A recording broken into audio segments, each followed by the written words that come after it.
By this time tomorrow, the weeds cracking up through your driveway and choking your garden path could be brown, shriveled, and dead. No poison. No $40 jug from the garden store with the skull on the label. No chemical you have to keep your children and your dog away from for 3 days. Just something that is most likely sitting in your kitchen cupboard right now for about $3. I am going to show you the old Amish weed killer that works in 24 hours. But I am also going to be honest with you the whole way through, because there are 3 different ways the old folks made this, each one stronger than the last, and there is one mistake almost everyone makes that turns this miracle into a complete waste of a Saturday afternoon. The weeds laugh at it and grow right back. I will tell you exactly what that mistake is, so you never make it. And right at the end, I am going to give you the strongest version of all, the one my grandfather used on the worst, toughest, deepest-rooted weeds, the ones nothing else would touch. Stay with me for that one. It is the recipe most people have never heard. My name is Caleb Zook. I am Amish, and I farm in Lancaster County, Pennsylvania. Let me show you how the old folks killed weeds without a drop of poison.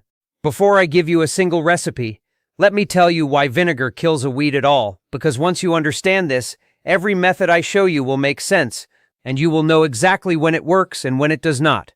Vinegar is acid, mild acid, the kind you put on your fish and chips, but acid all the same. And when you spray it onto a weed's leaves on a hot sunny day, that acid strips away the waxy coating that protects the leaf and burns through the cell walls underneath. The leaf loses its moisture almost immediately. Within hours it begins to wilt. By the next morning, the whole top of the plant is brown and crisp and dead. That is why it works so fast.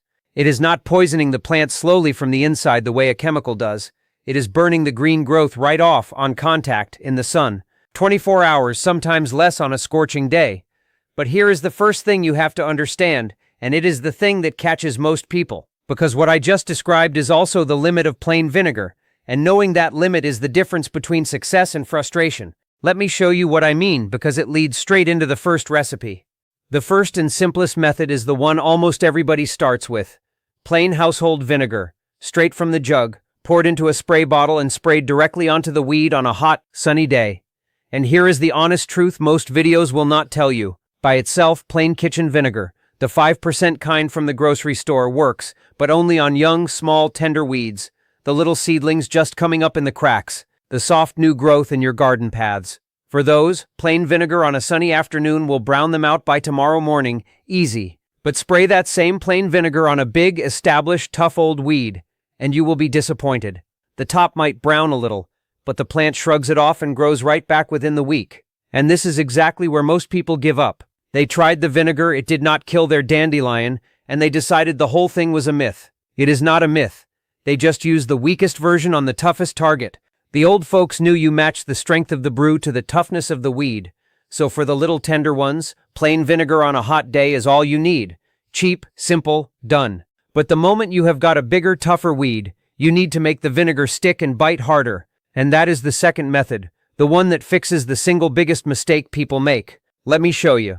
Here is the second method, and inside it is the mistake I promised to tell you about, the one that ruins this for almost everyone. When most people spray plain vinegar on a weed, the vinegar beads up and rolls right off the leaf. Remember that waxy coating I told you about? On a tougher weed, that wax repels the liquid like rain off a duck's back. The vinegar drips to the ground before it ever has time to do its work. The person sprays, walks away thinking the job is done, and the weed barely got touched. That is the mistake. And the old folks fixed it with one cheap ingredient you already have under your sink. Dish soap.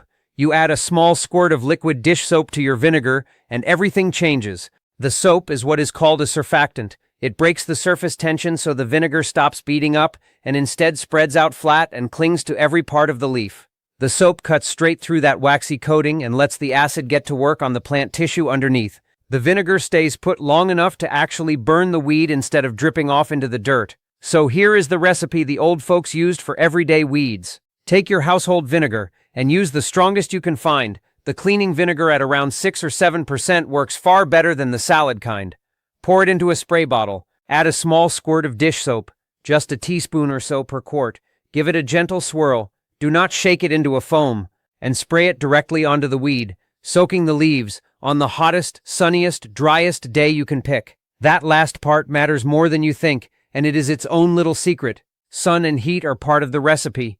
The acid works far harder in bright sun on a hot day, and it needs dry weather afterward. If rain comes within a few hours, it washes the vinegar off before it finishes, and you are back to square one. Spray in the morning of a hot, dry day, and by the next morning that weed is brown and dead. Vinegar, the strongest you can get. A squirt of soap so it sticks. A hot, dry, sunny day. That is the recipe that handles most of the weeds in your yard. But there is a way to make it stronger still, and a way to stop the weeds from ever coming back in the first place. That is where it gets interesting. Here is something that frustrates people even after the vinegar works. The weed browns, it dies on top, and 3 weeks later, a new one is growing right back out of the same spot.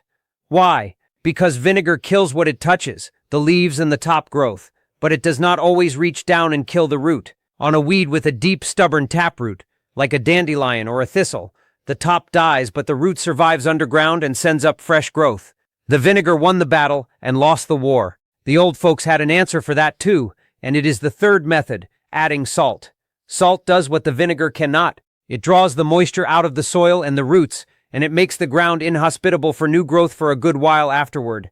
Add a good amount of salt to your vinegar and soap mixture, dissolve it in well, and now you have a brew that not only burns the top of the weed, but poisons the ground beneath it against regrowth.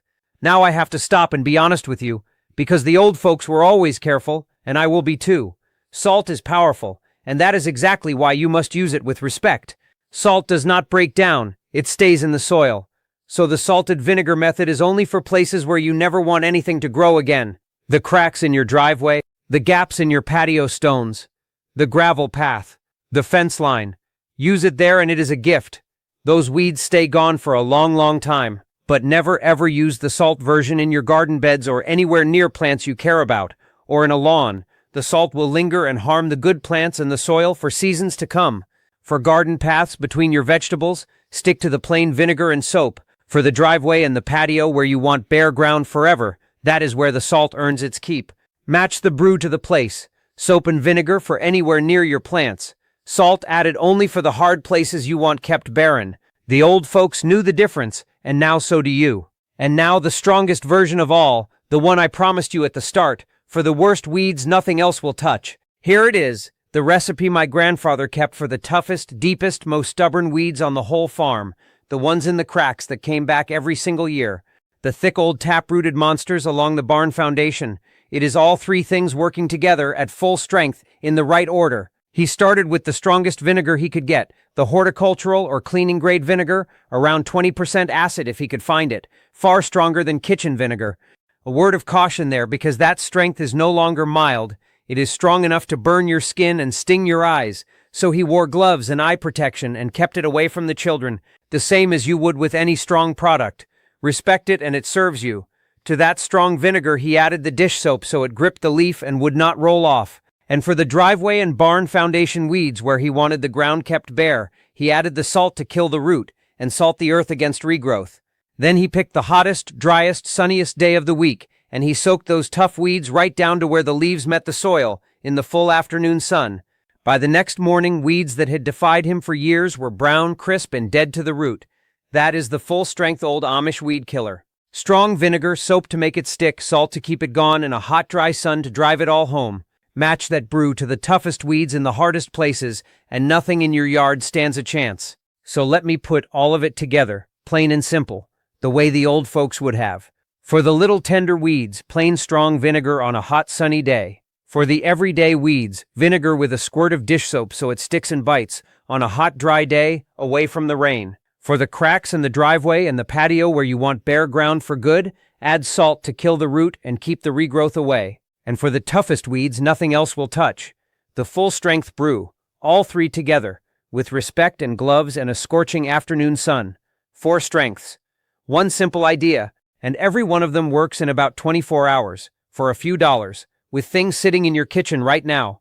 No poison with a skull on the label. Nothing your children or your animals need to be kept away from for days. That is the whole difference between the old way and the modern way. The garden store wants to sell you a jug of chemical weed killer that costs $40 and frightens you into keeping the family off the grass.